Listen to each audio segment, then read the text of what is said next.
Welcome back to the Fuel Your Legacy podcast. Each week, we expose the faulty foundational mindsets of the past and rebuild a newer, stronger foundation essential in creating your meaningful legacy. We've got a lot of work to do, so let's get started.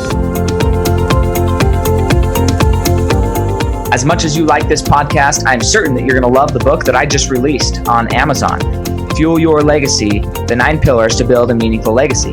I wrote this to share with you the experiences that I had while I was identifying my identity, how I began to create my meaningful legacy, and how you can create yours. You're going to find this book on Kindle, Amazon, and as always on my website, samknickerbocker.com. Do you love animals and want to make a real difference? At the Animal Alliance, we believe that no cat or dog should be euthanized due to overpopulation. Our solution is simple: spay and neuter. Visit theanimalalliance.org to see how you can help us create a future where every pet has a chance at life. Join our mission today at theanimalalliance.org. Welcome back to the Fuel Your Legacy show. And today I get the honor of having a great friend on the show. We've been friends back on and off we met, I think, on social media probably 3 or 4 years ago. It feels that long at least. I don't know, maybe it was sooner, but when you have a good friend, it feels like you've known him for a long time. So it's hard to know how long you've actually been friends. But Shane, he has the most incredible journey story. One of my favorites as far as transformations go and how he's processed it, how he's come out on the other end, and kind of who he's become in the process of becoming. And he's not done. He's still chasing, further development, pushing himself, getting himself in uncomfortable situations, doing everything he can to really explore the essence of who he is as a being and who he can become in the creation of his new being, which is, phenomenal. He has a wonderful set of skills that I'm excited for him to share with you. If you're a business, or maybe you just want to have a bigger impact, you don't have to be making money with the skills, but he's probably going to help you make money if that's what you want. That's his goal. But Ty, tell the story of just your childhood. How did you grow up? How did you get to where you are today? Because it's been a lot that you've gone through.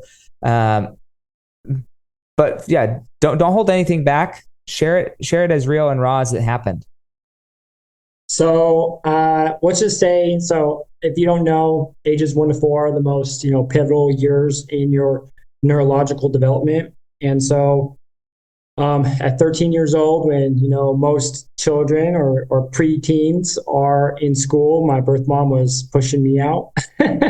And so that was just a whole, how can I say this? Victims of victims, or how do I say this? Victims of victims.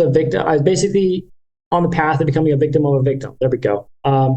And so birth dad, he was a creep. He committed suicide when I was 2 months old. When I was born, because it was her stepdad, her mom abandoned her and blamed her for everything.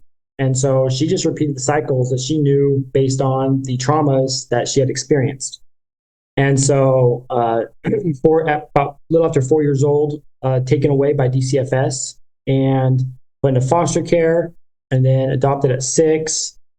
And as children, we cannot fathom, we cannot analyze, we absolutely have no comprehension of the realities of the world. And so, if you read the 4 agreements, we basically build all these internal identities and beliefs based on our childhood experiences and external influences that we're basically left to unravel the entire rest of our life.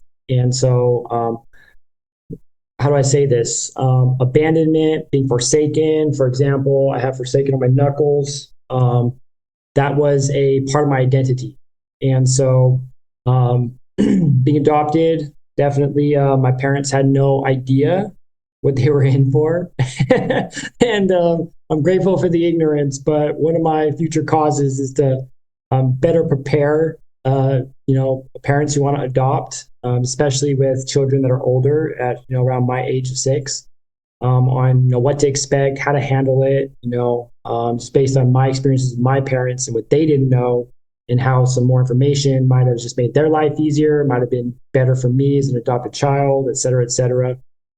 So, great home, LDS family, great family values.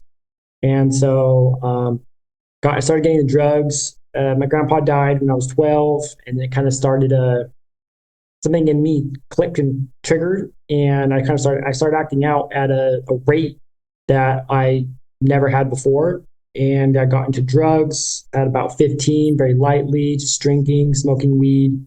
Went to a group home from 15 to 17. And that's where I learned about the real drugs. So, put a rebellious child in an environment, I'm getting educated. I'm like, what? Ecstasy? I'm like, cocaine? Like, what is this stuff? I didn't even know this stuff existed. I was in the small little baby world. And so that sadly, definitely, piqued some rebellious curiosities. Ended up, so I got my diploma at 16. I was working full time, my first time out of the group home at 16, and ended up coming back out on my own at 17. My parents just say, anyone watching this, has an adopted family member or knows someone with an adopted child, it's just not, unless they're babies, generally speaking, they're coming with a lot of baggage, and there's a lot of traumas. There's just a lot of wiring that comes pre-configured that you cannot undo. And so, like, I'll say it to anyone who's going to adopt a child, love is not enough. And so that's the first fallacy that you must, go into adoption with. And I'm not speaking to babies, but to children who are in foster care for a reason based on prior events and experiences. And so at 19, ended up getting into hard drugs. That's just how do I say this? You smoke weed, and it's good when you're around with people who smoke weed, but what happens is there are people who smoke weed and do other things. And so you end up kind of, I don't know if the right word is converging, but you end up overlapping in these other kind of ecosystems. My friends were, doing meth one time, and I want to know what they were doing, and curiosity and all that stuff. And needless to say, I drained my bank account on a weekend. And it started out as a weekend thing, turned into a daily thing. And next thing I know, I had a federal indictment. So it went down fast. I mean, it was about 8 months. So 8 months from starting meth to federal indictment. So it was fast. It was fast. Needless to say, I got a real, I got an insight. How to say it? My perspective of the justice system is based on experiences and things I've witnessed from the federal system to the state system to the county system. I've been to over a dozen incarceral facilities. I've been to I've touched point 3 federal facilities. And then I've been in 2 state prisons. And then I've been into a whole bunch of county jails. And so I went through the federal system. I ended up going through the state system. And I went through, the county systems that lead up into those bigger systems. And so I have a pretty thorough experience. So that feeds into my passions today. But needless to say, I'm saying a lot. Needless to say, how do I say this? There's power in your falls, and there's power in your mistakes. And so through those times, I didn't see it, didn't understand it. My prefrontal cortex wasn't developed as well. So if you're male, average age is about 25. Prefrontal cortex is decision and logic making. My last time arrested for stupid drug-related crimes was 24. That's no coincidence. That's related to prefrontal cortex. And so that was just the whole journey from 19 to 20 to almost 28. I was only free for just under a year cumulatively. Like, I would get out for 14 days, get locked back up because I would start using. My longest out at once over that period of time was only like 3 months and 3 weeks. But that was one time, and all the other times were less than 60 days. So I absolutely could not stay sober. I absolutely could not stay out of trouble. And if anyone struggled with addiction, had a family member with addiction, you just sit there watching like, what the heck is he doing? What is she doing? Like, this makes no sense. Like, you just have this great opportunity. You had everything you needed, but you're back in jail. You're back hooked on drugs, and you lose everything. And so you kind of become addicted in a sense to starting over. You become used to starting over. And so that was, basically most of my 20s. I got out. Finally, I did my longest stint at once, which was 3.5 years. And so that was at Utah State Prison for $1,000 theft. It's a whole other story. It's garbage. It's dumb. But God works in all things and God turns all bad for good.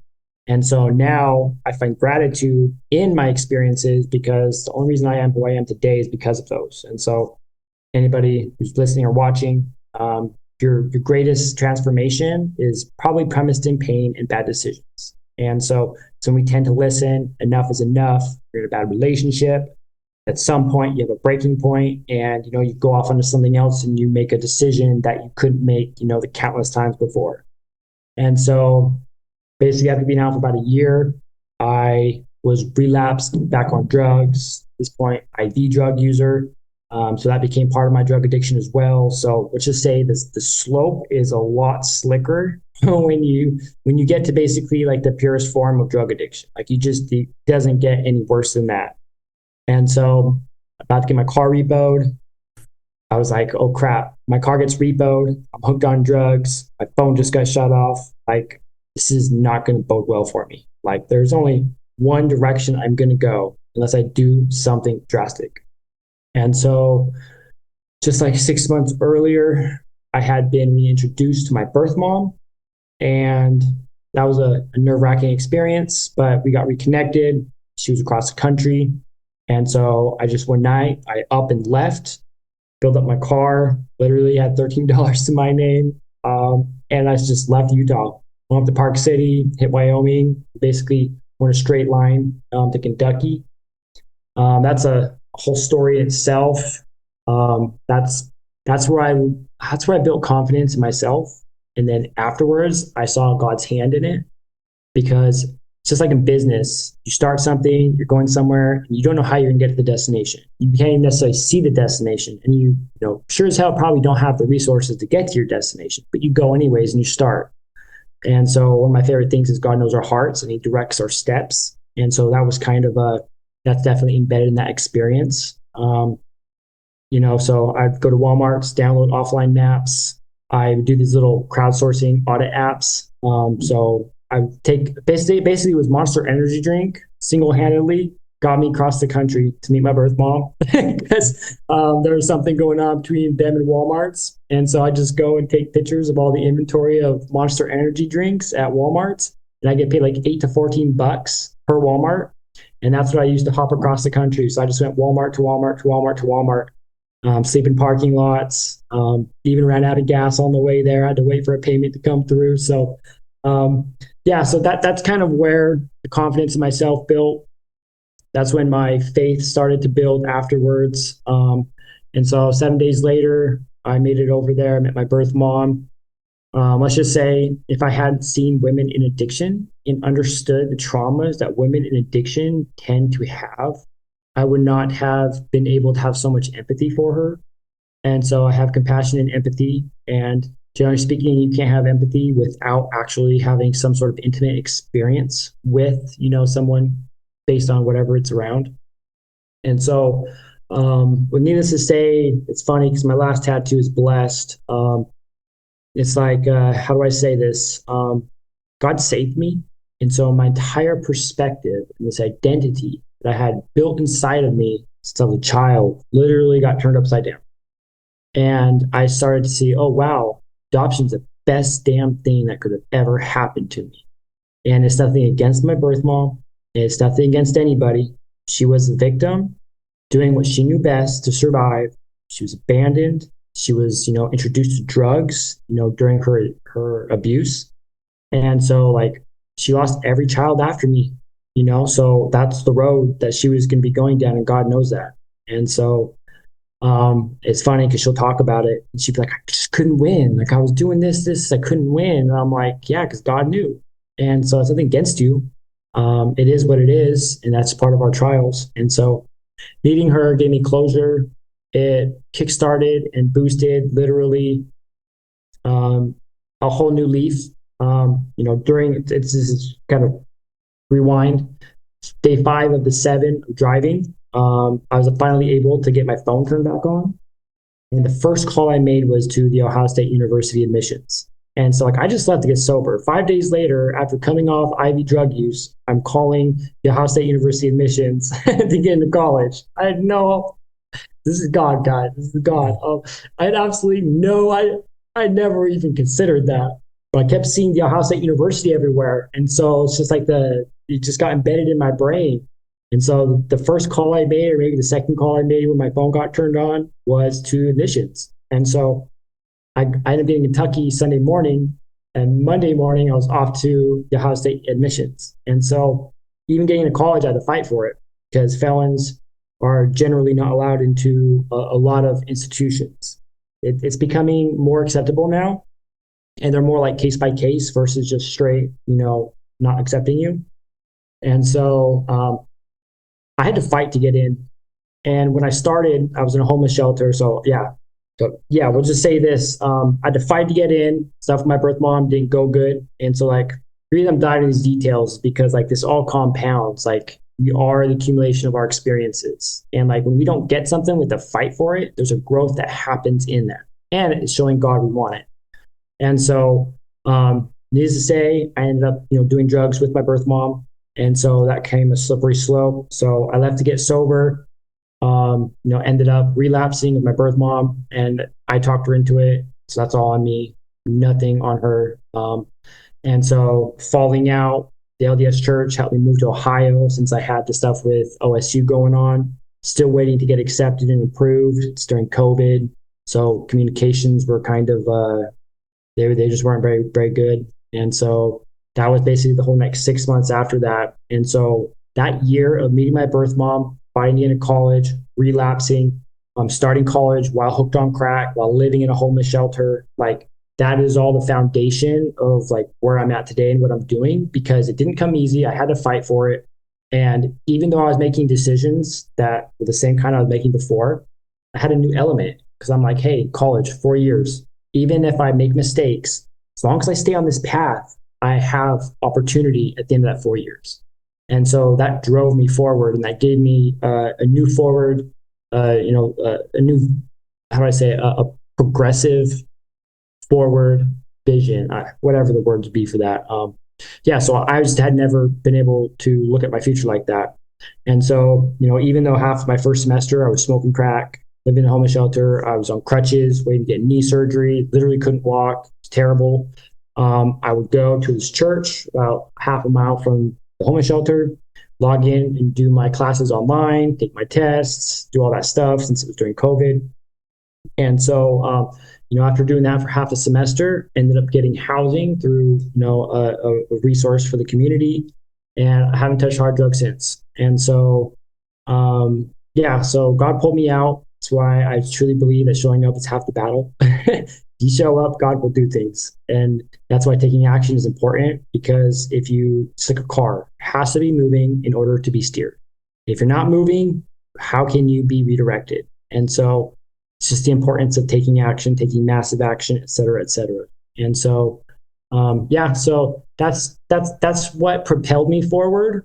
College, that element, feeling like I have a future and that I potentially can add value to myself. That did absolute wonders. And so education is the number one reducer of recidivism, which is the rate of reoffense. And so, that changed my life. So molecular genetics, I was like, hey, oh, wow, addiction has predispositions. CRISPR-Cas9, so now we are genetic gods. We can modify genetics from top down. Nothing is off limit, period. So we take this technology and we create solutions around addiction and other, ailments, disorders, quote, unquote, diseases, whatever you want to call it. So that purpose pushed me, even though my purpose has changed and evolved over time, it's always been something. And it's like they say in addiction, you need to have a purpose outside of yourself. And so that's continued to drive me by having a purpose outside of myself that is intimately connected and interwoven into my past experiences. Just like I want one of my first books to be around adoption, so I can help better prepare future parents make the mistakes my parents made. And so there's just a lot of power. Your message, as we've all probably heard. And so pain equals passion. For me, all my passion is born from pain. And so that's kind of the rundown of that. And I'm coming back to Utah, new mind, new soul, new spirit. University of Utah transfers, which is sociology. And that's when entrepreneurship began, because I'm like, wait, The scientist is the hardest part, and they get the worst payout. They get the worst everything. If you're a scientist, you're one. But if you're an investor or founder, you can bring five in. And so you're no longer just this unidimensional being working towards a goal. Now you're an orchestrator. Now you're bringing multiple, it's a multifaceted approach to solutions. So like if I wanted to do that, then being a scientist is not the way to do it. Go hire the scientists who like to do that stuff, who enjoy being in labs and doing math and equations. And you don't have to do that. And your impact is greater by actually not being the scientist. And so I had a huge perspective shift, started following Grant Cardone, huge component of my marketing journey. Took one of his courses, 10X marketing, dropped out of college. And I was like, got to burn these damn boats. And so been in marketing now for 2 years. It's been a rough road, finally, on a uphill trajectory. We'll just say, yeah. So, how do I say this? Your circumstances definitely do impact your potential. And so it's just like now, I live in Cancun because I couldn't get housing in America. Over a decade, couldn't get it. Came to Mexico. Boom, I had housing in 34 days. And I only looked for 7 of them. And so life's what you do with it. Circumstances don't define you. Your past doesn't define you. It molds you and it shapes you. And so, business for me is about removing the barriers and the obstacles that I had to overcome that I know most people aren't resilient enough or committed enough to overcome, so I can make it easier for the next man. And so that's where all my whys align at. And now I do like cold email / breaking into growth strategies and different components of marketing and in the digital landscape. And so, yeah, it's my story in a nutshell. Hey, well, I appreciate you sharing and kind of going through it. There's one element that I think we can bring up later, but we'll just talk about it right now because we'll complete that and then we're going to get into some of this other things. But I think that you went back and you got the government involved a little bit in expunging some things, right? Or getting some recognition. So I think that's a big part of, not a big necessarily big part of your story. Obviously, it's a part of your story and the other things happen. But I think that it's also a part of hope that I think I want to help other people understand that there's the hope side of it. So talk a little bit more about that. So when I was at OSU, I went and did a summer government program where that was a God moment because it was the last day. I just clicked through all these emails. There's 50 options. I picked 5. I ended up on this one that's basically opened up tons of opportunity that I never would have had, period, otherwise. Most people can't get pardons. The truth is 90% of people who are justice impacted will never get expungement and they will never get pardoned because the system is not built for them to get out of it.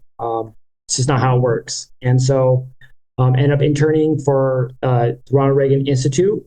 And then I didn't intern. I went out for a government program. I interned for a nonprofit that worked with returning citizens from Washington, D.C. area.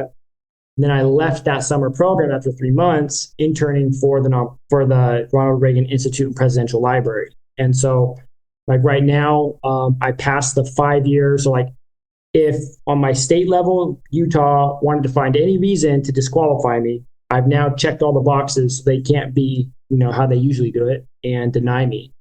And so I checked those boxes, and then I have a Presidential Institute's letter of recommendation supporting me. And so just think of all the different pardons that they would get or different expungement processes that they would get. Most people aren't going to have those things. And so that's a big part of it. That's for the college. If I hadn't gone to college, I wouldn't have the opportunity. And so now it's the last year. So I qualify now. I started my process. The next thing I need now is a little bit more socioeconomic backing. It's not an easy process. You are more likely to not get approved, period, than you are to get approved. And so, so that's one of my things by the end of this year. I'd like to be able to grease those gears. So I've got most of what I need. It's been over 5 years, got political capital backing me. And even on that, so it's just, Millions of cats and dogs are euthanized every year because there simply aren't enough homes. At the Animal Alliance, we're tackling this issue head on with accessible spay and neuter services. Your support can help us save lives. Visit theanimalalliance.org to learn more about how you can contribute. Together, we can make a difference. One of my things that I want to do in my life is help in my business plan or in my life plan. I call it homeless individuals, right? Not everybody's homeless who has these difficulties, and not everybody who has these difficulties wants to change. So there's a lot of people who they aren't really ready to change, they aren't really ready to become any different than they are. And I hope one day you get to meet and see Ty, because he's not somebody that most people just walk up to and talk to because of things that have happened in his past. He's got tattoos everywhere, which is, it doesn't matter. But like, the thing is, his smile is the most welcoming smile. He's the most sincere, loving person. We've had him over to our house. Like I have no problem having him around my family. And I mean that sincerely because of who he is, not of all the stuff that happened behind like who he was, but who he is. And I met him probably, again, 2 or 3 years ago. So he'd already kind of moved past a lot of this stuff, although still going through a lot of self-discovery as a new man. And I just think that understanding the whole process and understanding kind of where you're at, and then what options are available to you or not available to you because of circumstances. I think anytime we can be around people that do change, it helps us as a society believe that change is possible a little bit more. There's so many people who they just don't think people change. They're like, they're just how it is. And unfortunately, most don't change and most don't want to change. And so it gets reinforced by the fact that what's happening in front of them actually reinforces their current beliefs. And it takes a special individual like yourself to continue to believe that you can change, even though all the odds are against you. But also that comes from the support around you of people who believe that you can change and see that you can change and see what's inside of you. I was listening to a book by John C. Maxwell, and one of the things he was talking about is he goes to visit the statue of David that was carved by Michelangelo in Venice, Italy, like every year or every other year. I forget how often he said he went. But point is, the quote is basically that the statue of David was always inside that rock. It was just Michelangelo's job to carve away all of the excess stuff that wasn't the statue. So it wasn't like he created the statue. The statue was already there. He just had to clean it off a little bit and increase the definition. And I think the same way with people who choose to change their life, it's already inside of us. We just have to get the right environment and the right people to help see what's inside, even though everybody else just sees a rock, but he saw David. And then he showed everybody David after he saw it in his mind. So taking that into application here, I want to talk about a few different aspects of your story that I think are relatable to anybody. Because sometimes when you hear stories like yours that are very stark, and like, I don't know that many people, I probably know some that I don't even know I know them, who are addicted to hard drugs, right? That are addicts.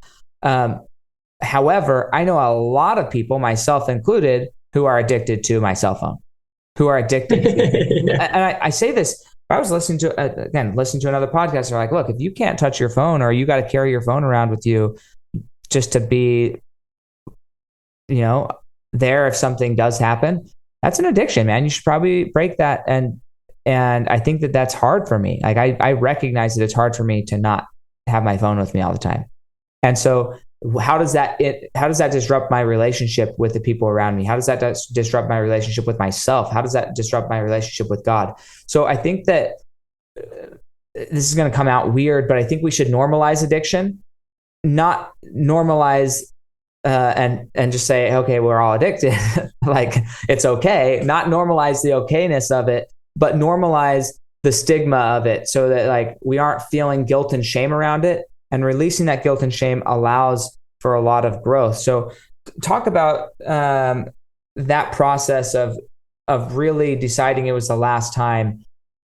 How did you get rid of the guilt and shame and the imposter syndrome? Because obviously that's all still part of your past. You probably have certain tattoos that, whether you like it or not, like they remind you of certain experiences of when you got it and the type of life you were living. So how did that mindset shift to where you were able to give yourself the grace that you needed to actually move past it?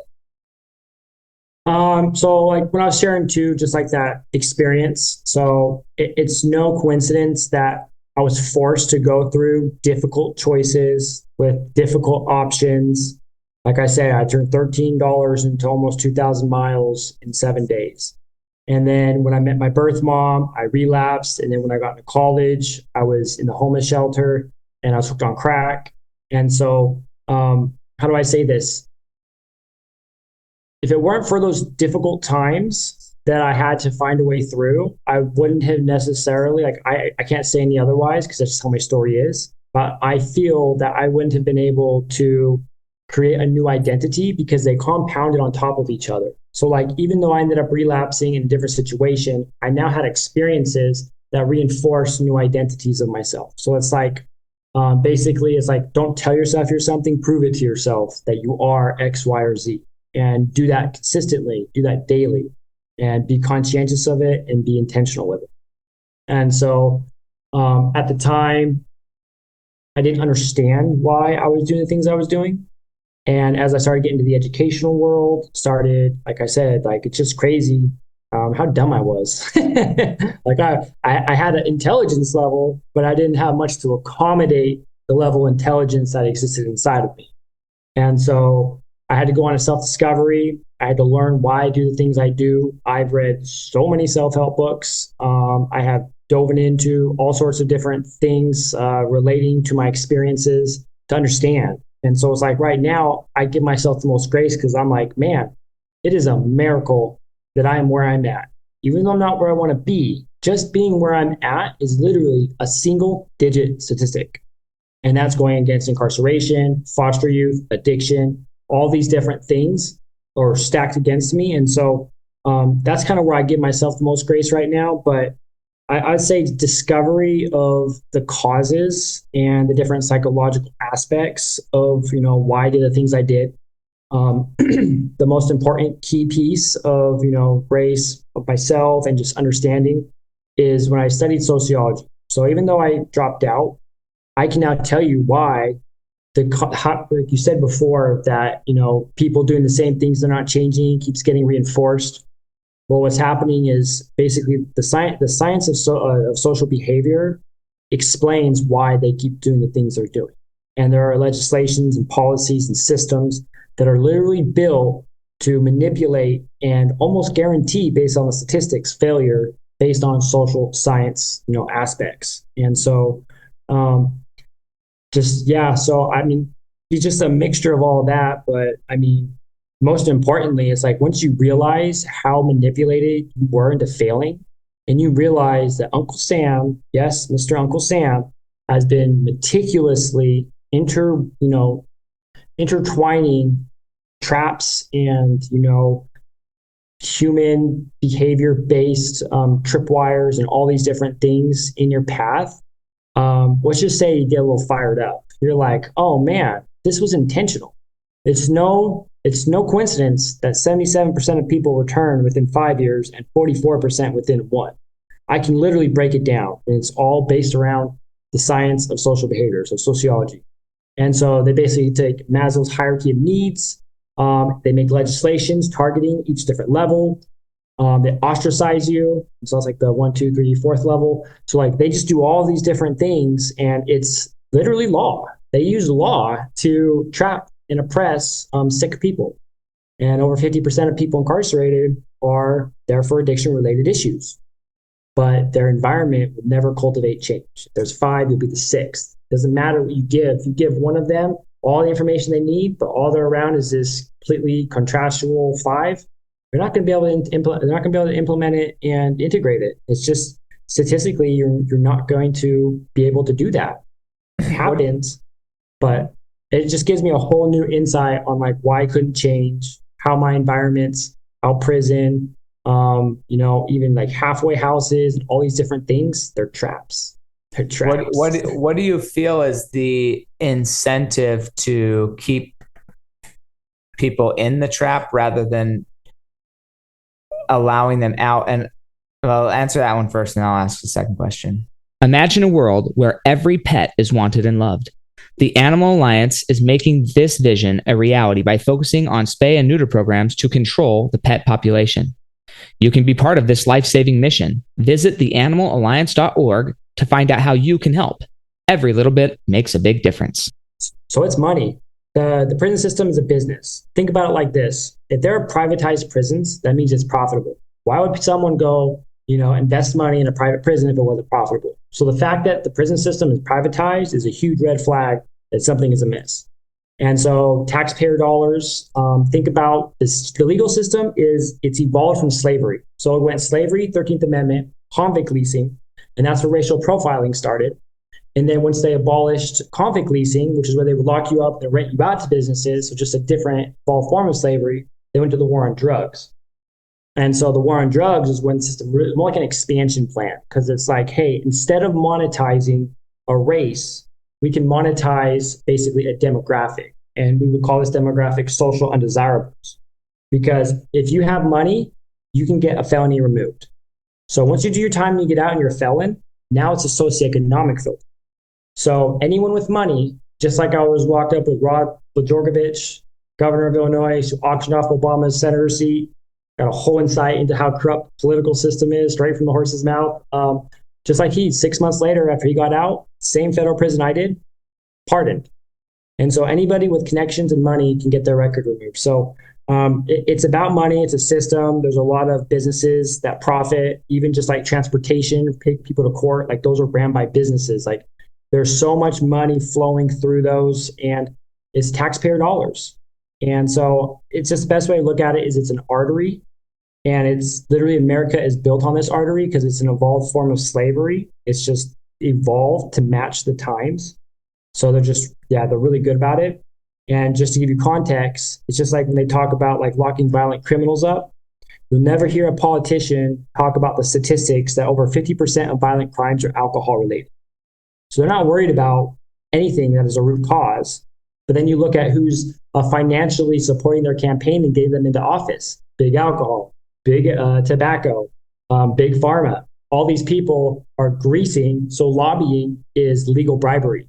And so what is it, like 0.5% of America donates more than $10,000 or more to a campaign. So that means 0.5% of America runs America because that's who they owe and who they're tailoring their policies and their legislations to. So people just don't understand the truth of what's actually happening. But hey, go Brandon. Oh, Brandon. Yeah, I think that it's a fascinating thing. I think that we believe similar things. Obviously, you have more education, both going through it yourself. So then my next question is, because I'm not going to refute anything you said, I actually believe it all. So, but how do these people who fall, for lack of a better word, fall into the judicial system? Take the guy that you just mentioned who, he was in a higher position, had money, but he still ended up into the same prison. Yeah, he got out. Yes, he could pay his way out, but he still went in. So what's the incentive or the pathway for people to put not just the undesirables in there, but still let other people fall into it? Well, you look at the statistics. So there's people who have the free federal defenders and then people who have paid attorneys. Dramatic difference in incarceration and conviction rates. So I don't know off the top of my head, but huge contrastual differences. And it's just like, how do I say this? If you're able to afford bail, you're less likely to get incarcerated. And you're also less likely to end up with a charge. So people who have money, they have more opportunity. Obviously, not everybody gets out of it because, how do I say this? Number one, you have to make points. But number two, you just look at the statistics. It proves that if you have money and you pull on those levers, you're less likely. But even if you do, you can get out and you can wipe it away. So it's no longer a life sentence. It's just a sentence for why you're incarcerated. But then the tens of millions of other people, so 1 out of 5 Americans has a criminal record. And most of the other people, they can't get those taken away. And there's so many stipulations based on, what crimes it was, how many crimes you have, et cetera, et cetera. Most people can't get them expunged. They just don't qualify. They're not built to let that many people out. So, it's just like with everything, it's not definitive, but if you look at the statistics, The statistics don't lie, the numbers don't lie.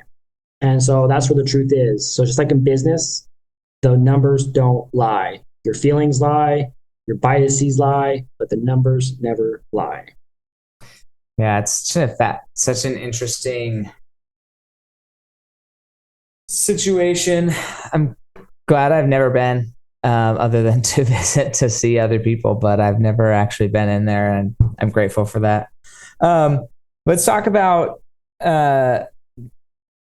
we'll call it the drug system, because I feel like right now there's still a lot of places that have like a lot of states and even federally they're changing things, deregulating, or people who they actually are not even sending them to jail for anything at this point. There's certain states that have basically said, no, we're not participating in that. Do you see that as a positive thing or a detriment to society that now they aren't getting I still think they're getting the help they need, but they're also not removing them from society, which is increasing the danger of society potentially. So yeah, what are your thoughts? I mean, that's a tough question because, like you said before, some people just don't want to change. And it's like this: if you have a dog and it goes to the food bowl and you knock its nose 50 times in a row, how likely is it to come back that 51st time? Far less likely than at the beginning. And so a lot of these people that are in these systems and they're trapped in addictions, that's like a metaphorical way to visualize their life. Different things that they tried to do, different opportunities they tried to take advantage of that they were denied, et cetera, et cetera. So their identity is low, their self-value is low, their worth is low. They're burned. Maybe they hit that point where they just burned too many brain cells. And so that's a difficult question. It should be decriminalized. And I mean, it should be decriminalized to a degree because, like, I know people who just had a possession doing 5 years. And when you understand how the prisons work, they have to have X amount of beds filled to make X amount of money to cover X amount of overhead. If you go into a courthouse, they literally have call centers to collect money. So we'll just say that law is more heavily oriented towards money because that's required. So over it's a business. Then I would say law and order. I mean, that's why there's money and fines attached to absolutely everything, et cetera, et cetera. So, I mean, it's still a subjective area. But I mean, there's lines. You have to treat people. So problem with rehabs is they take a cookie cutter approach. So I literally changed my life doing everything everyone says not to do. And so I'm just proof that this cookie cutter mentality is part of the problem of why success rates are so low. And so just because you don't criminalize someone or lock them up, if you're not actually giving them the opportunity that is tailored for them, if you're not building solutions around the individual instead of, your next election or your next whatever it is or whatever the heck it is, you're going to continue. It's just like in cold email. The more you personalize, the better results you're going to get. And so the more generalized you are, the less results you're going to get. And so, I mean, it's almost the same concept. And so problem with a lot of these, rehabs, halfway houses and all these things is, number one, you're the product of your environment. It's good to be able to connect with people on similar struggles, but that doesn't raise your average. And so that's one of the biggest problems. That's why sociology is just so important in this discussion, because environment matters, averages matter, who you're around matters, monkey see, monkey do. Certain things only go certain far, but the systems and the processes built to help these people are not formulated to transcend. It's more like a plateau. So think about it like this. Even if today I were to fall back 20%, I'd still be above this. But most people never break above this. So if they fall 20%, they hit their slope. So I'd have to fall all this to even hit my slope. So I'm basically clear. But most people, because they follow these systems and these processes that are put in place and have been normalized, like, for example, NAAA only has a single-digit success rate. Like, why are we not reforming these different systems that exist when the numbers don't lie? But that's neither here nor there. It's not my fight. But so that's my answer to that. It goes so far, but how you treat people has to be tailored to them. Just like, one of my first cellies in max in 23-hour day lockdown. So part of my 3.5 years, my first year was 23-hour day lockdown. Almost broke me until I figured out how to wield my mind. And then my second year was 21-hour day lockdown. And my cellie, my first one I had, he was in the foster system. He was sexually abused in the foster system as a male. And then he ran off at like 13 and lived on his own in the woods and all sorts of crazy stuff until he was, 17. And then he kind of started working and doing some other stuff, but still, he just wasn't educated. He wasn't shown how to live. He didn't have examples, and he ended up there for kidnapping. And then he ended up joining a gang because he had a identity crisis. And so that stuff doesn't matter in these systems. When you go to prison, they don't try and take care of your traumas. I was never once given treatment for addiction while incarcerated. I was actually barred from those programs. And so it's just, when you look at the system as a whole, you look at, if you were to draw a funnel of like, if this, then that. So almost just like, running automations, if this, then that, and or all this type of stuff. If you were to break down the system and the different avenues of treatment and all that stuff, and you were to turn it just like that, you'd be like, this doesn't make any sense. This makes no sense, because where this is ending up is absolutely not where we were trying to go. Well, unless it's not the publicly stated where they're trying to go, and it's the subvert where they're trying to go. Like, it makes sense if you look at it as a business and money flowing to certain individuals, then it all makes sense, So if you try and look at it upside down. Well, think about this. There's Geo Group and Core Civic. They lobby millions of dollars a year for mass incarceration policies. And they lobby against anti-mass incarceration policies. So just the fact that there are people throwing millions of dollars every year into the hands of politicians should tell you that something is amiss. And like I was saying before, if someone privatizes something, just like they do in the healthcare industry, that usually means it's profitable. So if they're privatizing it and it's profitable, why is it profitable? We want people to get better and not to come back. Why are we focusing on profits over reformation? And so the best way to put all of this in the justice system and all these things is, it's like a condemned house. If you have a faulty foundation, do you build on a faulty foundation? No, you have to tear the whole damn thing down. And sad part, because the system is like an artery, you can't just pull an artery out and then redo it. And if you cut an artery, it bleeds out. And so it's just not as simple of a solution as when I first got, sober, I thought it was. So like, I've had to accept, I can't change the world. I can't change the system. All I can do is be me, focus on me, and try to have impact wherever I can, because at the end of the day, Uncle Sam wins, as we all know as taxpayers. Mm-hmm. Uncle Sam always wins. So far, maybe that'll change at some point.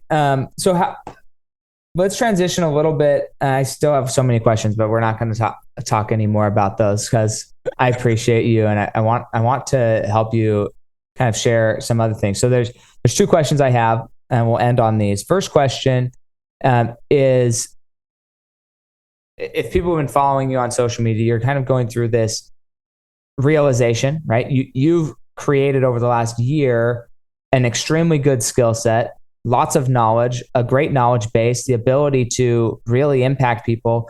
But you also are going through this realization that maybe you've been undercharging or just flat out not charging, trying to maybe prove your services, prove your worth. How has your experiences in your past kind of led you to repeat? Again, this is the reason I'm asking this is because so many people think that it's so different. It's not different.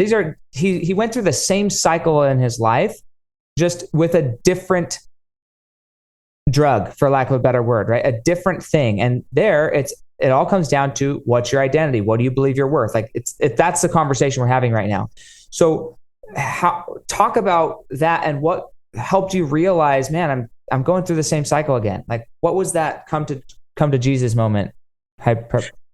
That was an important moment. So just over a year ago, like 13 and a half months ago, I literally failed in entrepreneurship right into the homeless shelter. And so what it was is my limiting belief on value. And so think about it. I'm in prison. I'm getting paid. Like, I'm excited to make 15 cents an hour. And so like, That's, you got to think about this. So on average, a felon, someone gets out of prison, they make $14,500 their first year out. That's the average.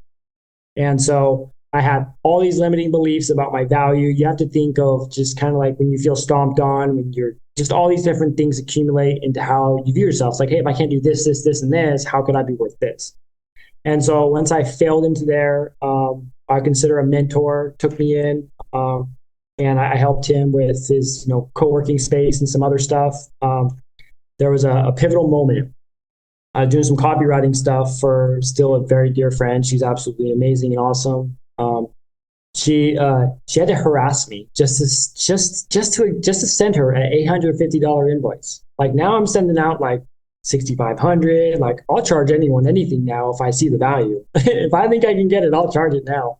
But before, like just the thought of asking for $850 for absolute, intensive work, skill-based work, I was basically accumulating information without implementation and monetization.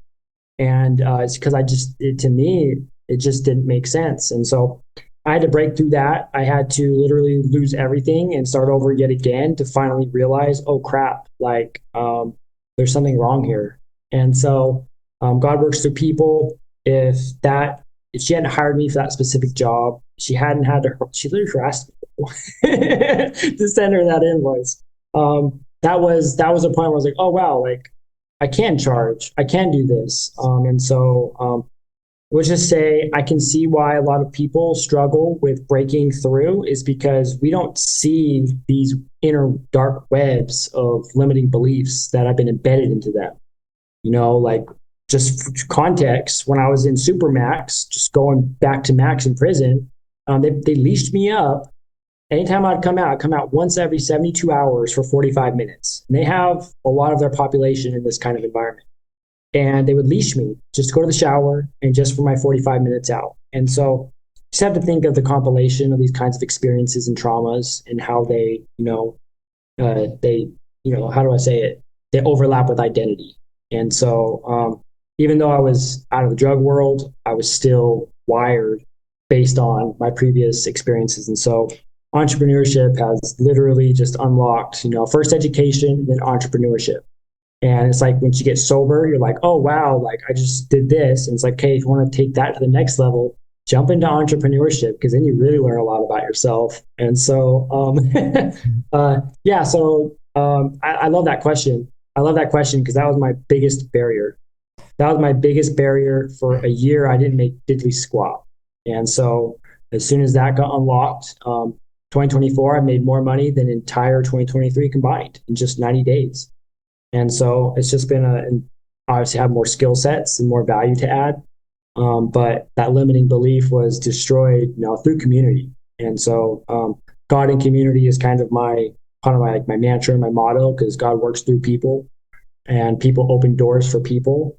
And business is about people, not products. And so, yeah.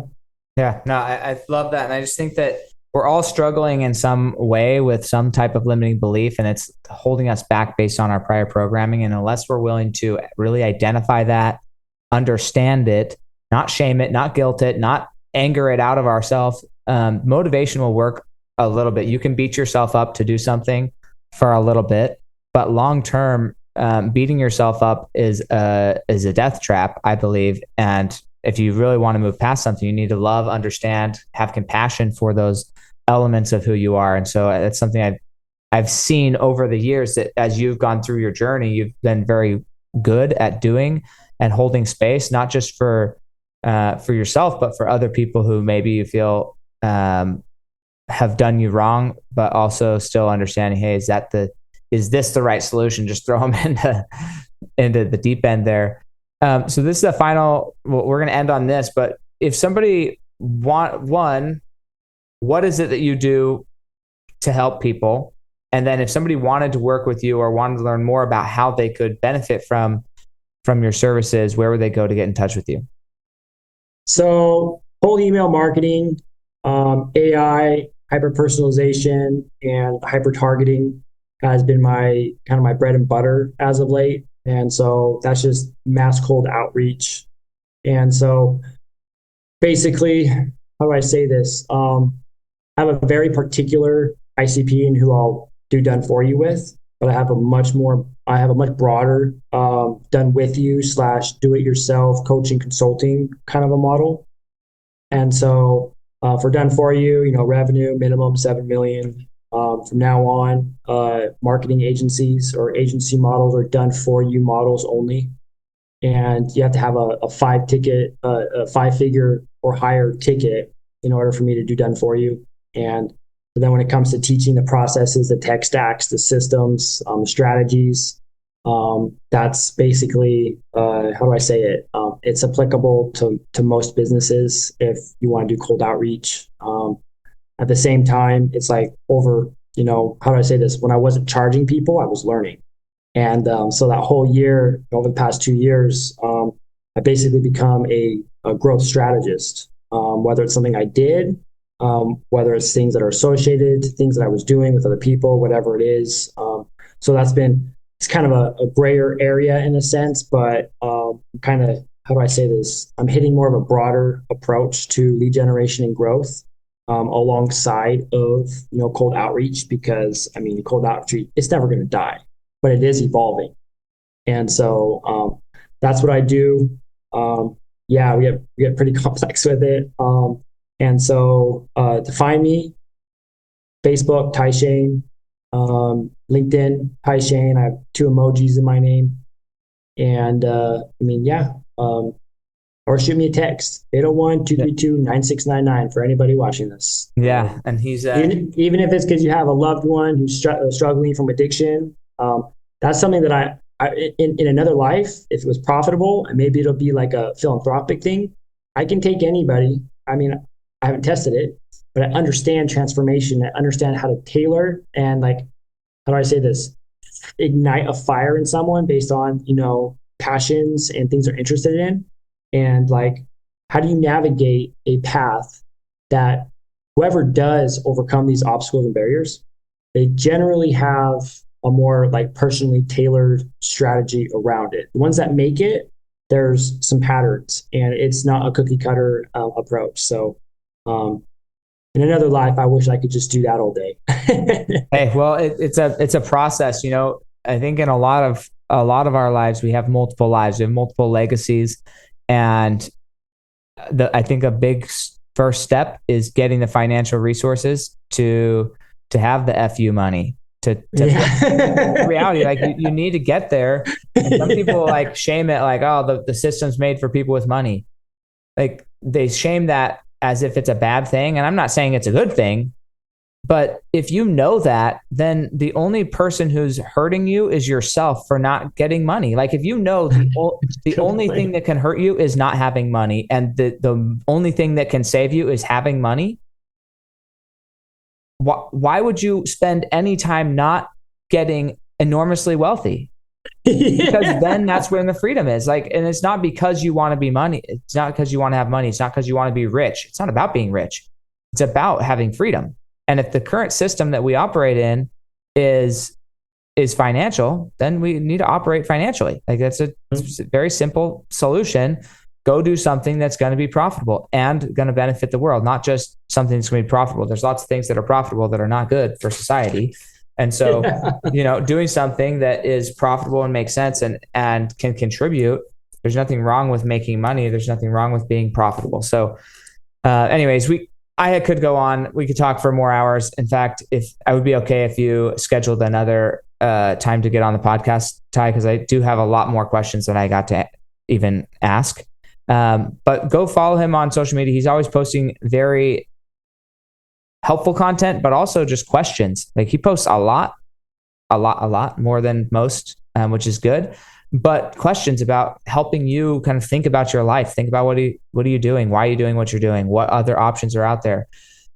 So go follow him on social media, and then reach out if you have any need for his services. I'm sure you have need for his services, so reach out to him and see how he could benefit you. Thanks a bunch, Ty, for coming on. Later, thank you. Yep. We'll catch you guys later on the Fuel Your Legacy show. Preventing pet overpopulation is the key to ending pet euthanasia. The Animal Alliance is committed to spay and neuter programs to save lives. Visit theanimalalliance.org today to support our mission. Together, we can ensure that every pet has a chance at a happy, healthy life. Thanks for joining us. If what you heard today resonates with you, please like, comment, and share on social media. Tag me, and if you do give me a shout out, I'll give you a shout out on the next episode. Thanks to all of those who've left a review. It helps spread the message of what it takes to build a legacy that lasts. And we'll catch you next time on Fuel Your Legacy.